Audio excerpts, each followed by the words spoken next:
Comment tester sa connectivité globale et locale IPv6? Eh bien, on peut commencer par vérifier euh, IPv4 dans un premier temps, étant donné qu'IPv6 est utilisé par défaut dans notre contexte du high stack. On force ici l'usage du protocole IPv4.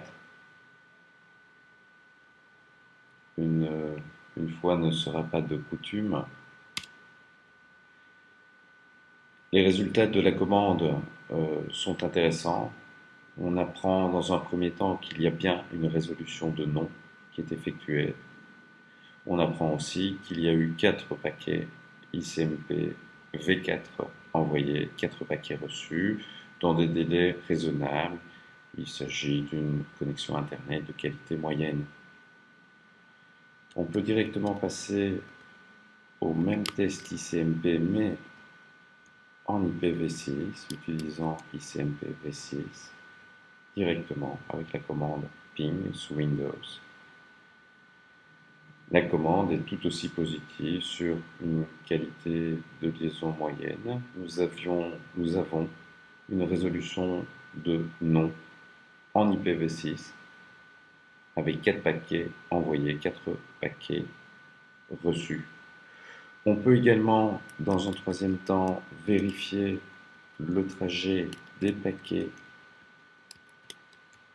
de notre station de travail à destination du site du fournisseur de services bien connu.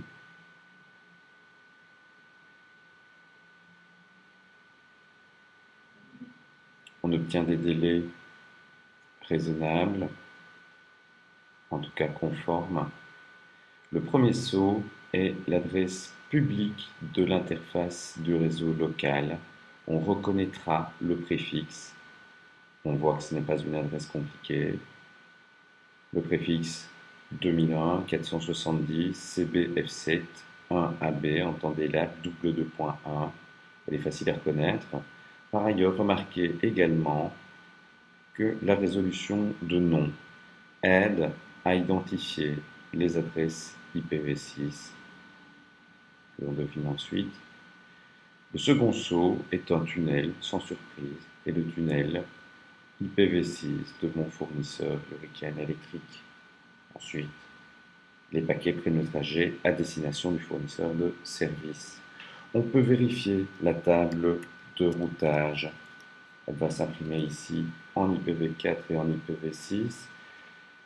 Les dernières sorties nous intéressent, c'est la table de routage IPv6. On constate une route par défaut, notée de la sorte, à destination de la passerelle, non pas notée avec son adresse IPv6 globale, mais avec son adresse IPv6 lien local, également simplifiée par un acte volontaire de configuration sur la passerelle Cisco qui nous occupe. On peut tenter de joindre cette adresse locale.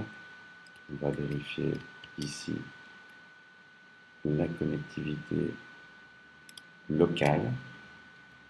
Et cette adresse répond. On peut même préciser l'interface de sortie pour les paquets qui doivent joindre cette adresse lien local, étant donné que ce réseau dispose de plusieurs interfaces de sortie. On constate des éléments positifs. Voilà, je vous remercie de votre attention.